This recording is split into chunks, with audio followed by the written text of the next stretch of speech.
welcome back to another episode of A Closer Look here across the Village Media Network. It's Wednesday, the 20th day of August, 2025, with Michael Friscolanti, our editor-in-chief. I'm Scott Sexsmith. Great to be back here. You were off. In fact, the last time, or in the time since we last sat here, Air Canada flight attendants went on strike and settled it. Yeah, I thought we would have to do a show on it, but obviously we didn't. Well, I'm glad they got everything I'm straight. sure you talked to Gabor a couple times for some Tell advice. you, what a great guy to have in your Rolodex, especially if you have family members traveling with Air Canada during, a labor crisis like this. I'm sure Gabor's listening. Gabor, of course, is an expert on passenger rights in Canada, and he's been on the show a couple times, I think. At least twice. But it's funny because after the fact, there's been multiple times you come into the office and say, I talked to Gabor last night because someone in my family was having this trouble flying, and I'm thinking, poor Gabor's wishing he never came on our podcast. Yeah, no, he's a beauty, but glad to see that they got that settled and planes are back in the skies because I know it caused a lot of disruption. Yeah, and it raised a lot of questions, a lot of discussion going on around, the government order them back to work or just, no question. binding arbitration. And whether this has kind of been the go-to move now for the government with every major strike that's happened. And there's a lot of controversy around that issue. And, there's still some various court cases underway with during other strikes and lockouts and things like that. And it'll be interesting to see how that plays out because it's not really clear-cut. Yeah, and I guess if they deem the service to be essential, right, that's kind of the foundation that they use to legislate them back to work. But in this case... and that's it. And governments, not just the Liberals now, but the Conservatives before them, say, "Wow, the public disruption is huge. We have to get them back to work." Right? But really, and I'm not sitting either way on it. But if you're the Air Canada flight attendants, what other leverage do you have besides going on strike? That's kind of what you have. But it was pretty wild few days there from Pearson Airport. It certainly was. Speaking of wild, a couple of things that I want to mention. We've got a brand new website and a brand new YouTube page. Tell me about it. I will tell you about it right now. Closerlookpodcast.ca. Check it out, bookmark it. Every single episode that we've done, bios on the team that all work together to put this show on the air each and every night. Great website, closerlookpodcast.ca. Then on the YouTube side of things, if you want to subscribe there, you can certainly do that at Closer Look Podcast. All right, and it has all the back episodes. Everything is there. And is it true that there's a newsletter you could subscribe to, or is that being set up? That is almost ready. Okay. And what will happen is you'll be able to subscribe to get it delivered right into your inbox every night, 8 o'clock. We are at 7. We'll send it to you at 8. Just in case, you're not by your computer at 7. And there's also a weekend edition as well. So yes, the rewind, as we're calling it. Closer Look. You're not rewind. waiting for me to figure out the email newsletters, are you? No, I am not. They'll never get sent. Well, we've said it before. This is our attempt to really shine a light on big news issues that are happening, but also on the great journalism our team is doing around the chain.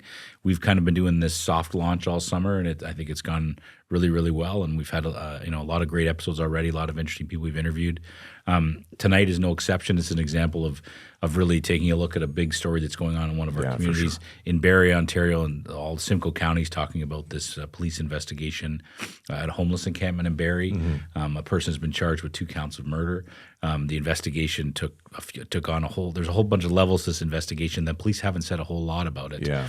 What is known is that this whole encampment that I believe housed about 80 people has been evacuated. Right. And the city's now spending millions to wipe it out. So it's not only a crime story here, but it raises questions about how you deal with homeless encampments, which is an issue that communities all over the province are dealing with.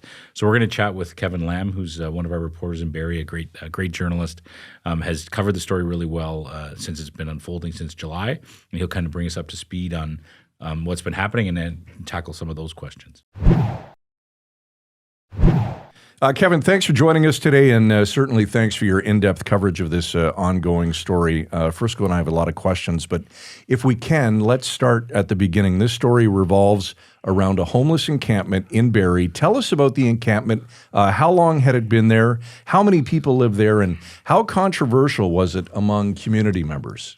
The encampment's been there quite a long time, many years. I've been visiting there and doing stories on the people living there for at least 2 years now, and it's a sore point amongst the people in Barrie, people for it and against it. Is it the biggest one in Barrie? Or the only one? I would say so, yes. Yeah.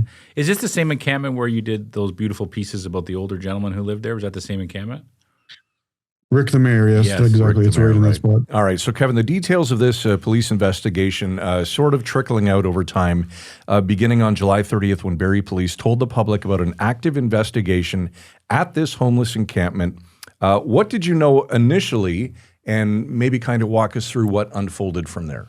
I was away actually at that time on a vacation, and I've been following it for a couple of days.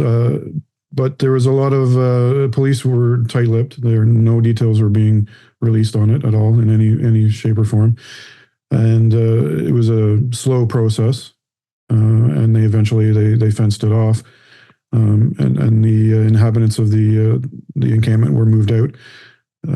But there wasn't many details at all as to what the investigation was about at all at that time. And then at some point, there was an alert that they were looking for somebody. Yes, that's right. They put out a description of a suspect they were looking for, and within a day or two, they apprehended the person, which was Robert Nuttall. At that time, Kevin, though, no details about what they were investigating, just we're looking for a suspect in relation to our investigation at this homeless encampment? Yes. There was no hint as to what the investigation was about at all. That seems strange to me. It does, yeah. Like usually if they know they're investigating a murder, for example, they will say this is a murder suspect. Even the fact that my timeline is right, from his arrest on August 2nd, it wasn't until August 14th that he was actually charged with murder, correct? Yes. Yeah. Do you have a feeling or understand why there was such a lag Yeah, there? why such a long... No, they're not been in conversation with Barrie Police, and there's no reason for it. It was highly unusual, and it's just something that I've never seen before, as far as the lack of information and secrecy around the investigation for as long as it went on. Yes, and sorry, just to walk through a little bit more, there were multiple scenes here, right? So when they said they were looking for this suspect, there was also an investigation going on somewhere in Huntsville. Is that correct? That's right. Yeah, there was a property in Huntsville, I believe, and another one that was mentioned later on in North Simcoe County, but that area wasn't identified. So, Kevin, when the news broke and this individual was charged with 2 murders, talk to us about the reaction in the community. Shock and disbelief. I spoke to people that were residing in the area who had been cleared out for the investigation, and they couldn't believe it. The 2 gentlemen, the victims, were well known in the community amongst. One was a notable skateboarder for years, and had a bit of a celebrity status among skateboarders there, and there was a lot of shock, a lot of sadness and surprise. I mean, people couldn't believe it. Yes. I believe the mayor on August 15th, I think, held a press conference outside the scene, right, near the encampment. What was his message to the public? That was a little Q&A session he held with reporters, and it was basically more about the not so much the investigation, but about the cleanup, the cost, the reasons for fencing it off. He stressed as well that he doesn't have any details either because of the police, because he doesn't get that information from police, just like the rest of us. So his focus was on the environmental aspects of what was there and on the site, which was years and years of buildup of propane tanks and all kinds of things there from people living there for many years. Kevin, the mayor has clearly said that things are going to be different going forward. How so? There's been a lot of pressure on the city and the mayor about why did this happen? Why did it go so long, where these encampments were built up from 1 to 2 tents to sometimes 20, 30 tents. This spot housed approximately, according to the city, upwards of 80 and possibly 100 people. And there's a lot of pressure on the city to crack down on these sorts of things on public property. And the mayor has put out a bold statement saying that it's not going to be tolerated anymore. I'm not sure how he's going to follow through with that, frankly, because of legalities of doing such a thing as moving people out without first having a place for them to be sheltered. Well, that's it leads into my question, right? There's been court rulings about this, about what a city can and can't do in terms of clearing out homeless encampments. I believe the latest court ruling from the Superior Court talked about how you have to actually have a place for these people to go if you're going to move them out, right? Do you know if that happened in this case? I know there's obviously a big police investigation going on, but did they have places for these 80 to 100 people to go? Simcoe County is sort of in charge of that within the city of Barrie as far as homeless people and housing. They've set up 2 emergency locations in town. One is at a paramedic station. Another one is the former police headquarters, I believe.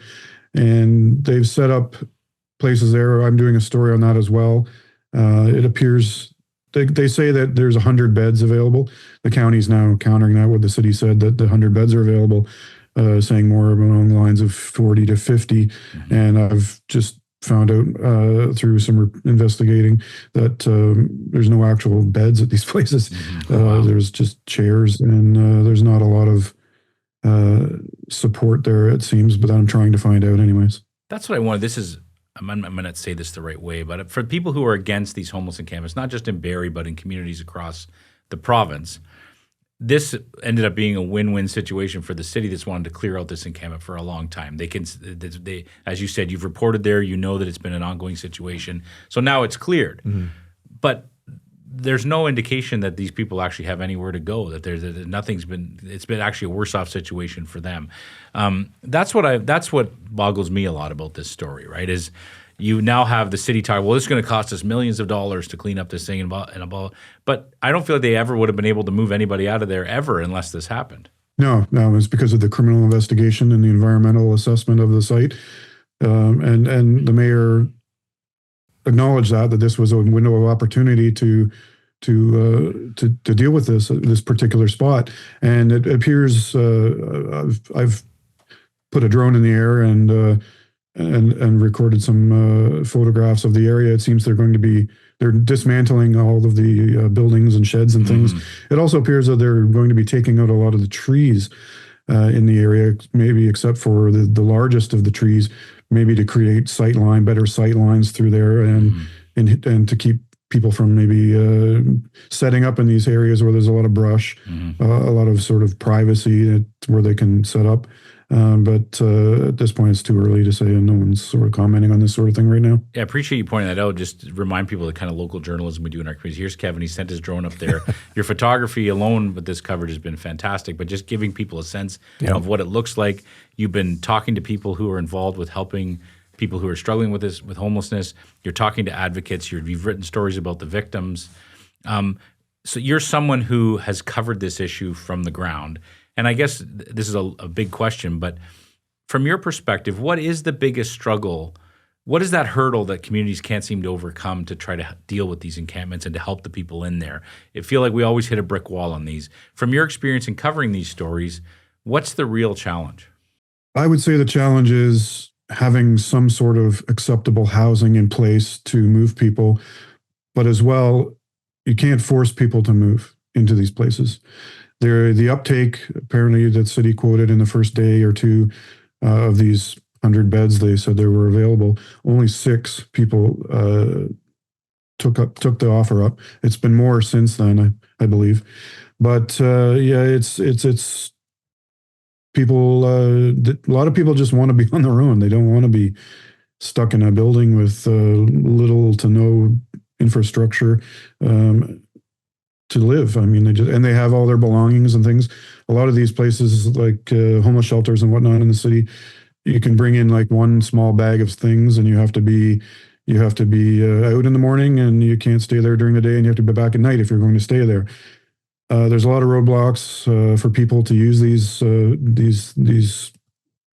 facilities and things, but there's a lot of work to do. And in my mind, people aren't really working together at all levels to solve the problem and how to get over this, in my mind. Okay, Kevin, there's a press conference scheduled, I believe, for August 26th at police headquarters with the chief and lead investigator.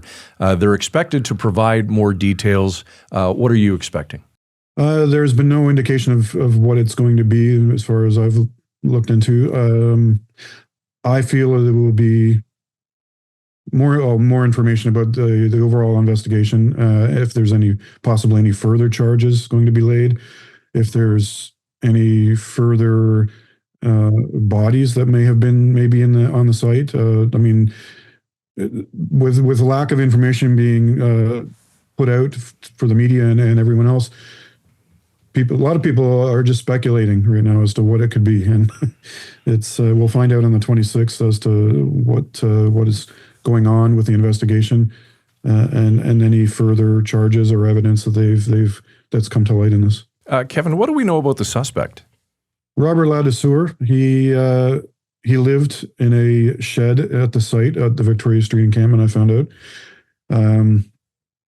He is described by many who I've spoke to who are firsthand acquaintances with him as being a bully, as being a drug dealer, that people have claimed.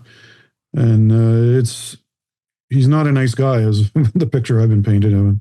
In terms of the reaction, I keep coming back to the encampment issue because it's such a challenge for so many communities like we talked about. What has been the mood in town or the reaction of people who've been against these encampments? Is it a sense of relief that it's finally cleared out? Yes, but at the same time, that people think people are just going to move back in again, or move to other areas scattered throughout the city, and nothing really changes. And that's my feeling as well. If it continues the way it is. Do you wonder, too, if other cities might try the angle of the environmental assessment? Like you said, there's environmental dangers they've discovered there with propane tanks and other things. You'd think that other cities might say, you know what? Gives them an out, Yeah, right? If it's a public safety issue, and it's like anything. It's like a house or a place of business. They can go in there and shut it down because of that. Is that something possible, do you think? That's quite likely. If I'm sure other municipalities and cities are keeping an eye on these, what's happening here, and I guess time will tell with that. All right, we know you're hard at it, so we'll let you go. Great job on this. Good to see you as always. Barrie today's Kevin Lamb. Thanks, Kevin. Thanks. Okay, I want to go on record as saying if there was a how-to guide to be so good at your job, Kevin Lamb would be it. Kevin's a great journalist. Yeah, it really epitomizes local journalism because he's out in his community, especially these stories. These are stories that a lot of journalists don't cover unless there's some major tragedy or major issue going on there. But Kevin has spent time there. He's written feature stories. We flicked at it during the interview, but his stories about that gentleman living in the encampment, it was basically just to let me tell you more about a person who lives in this encampment. He humanized the individual, right? Yeah. Why does he live here? How did he end up here? What's his struggle? Why won't he leave? And they called him the mayor, and there were beautiful photos. Like the photo gallery he ran with that story was phenomenal. He's a very talented photographer. And then that gentleman passed away shortly after. That's right. So there was even a memorial service there for him, and he covered that. So when it's really inside baseball with journalism, but when he shows up there to cover a story, the people there trust him because they know the kind of work he does and the kind of journalist he is. And so you can only imagine how many people he's spoken to who understand what's actually happened in there. I'll tell you, a dream job is being that guy's editor. Yeah, you know it's going to be done right. That's not what his editor says, but I'm just kidding. No, he's great. He's great. All right, Kevin Lamb. Okay, that's it for us tonight. Notice the new. I did see that. I should have mentioned those off the top. That was a 7-month on order, wasn't it? I tell you, we spare no expense on this program. Is it a plate or a sticker? It's both. I don't know. I just walked down Derek, here what one is day. it? It's a plate and a sticker, or a plate? I had to screw them in. Oh my wow. God! Did you personally engrave it? Was that an engraving? You really have to take a closer look to see this. You really do. Right there. All right. Good stuff. That's it for us tonight. We will be back tomorrow. In the meantime, follow us all over social media. Check out our new website, closerlookpodcast.ca. Follow us on YouTube at Closer Look Podcast. We'd love for you to join our family, at least digitally. Okay, back tomorrow night at 7 o'clock. We appreciate you watching this evening. For Michael Friscolanti, I'm Scott Sexsmith. We'll see you tomorrow night at 7 right here on Closer Look. Frisco and Scott's Wardrobe provided in part by Moores, Sault Ste. Marie.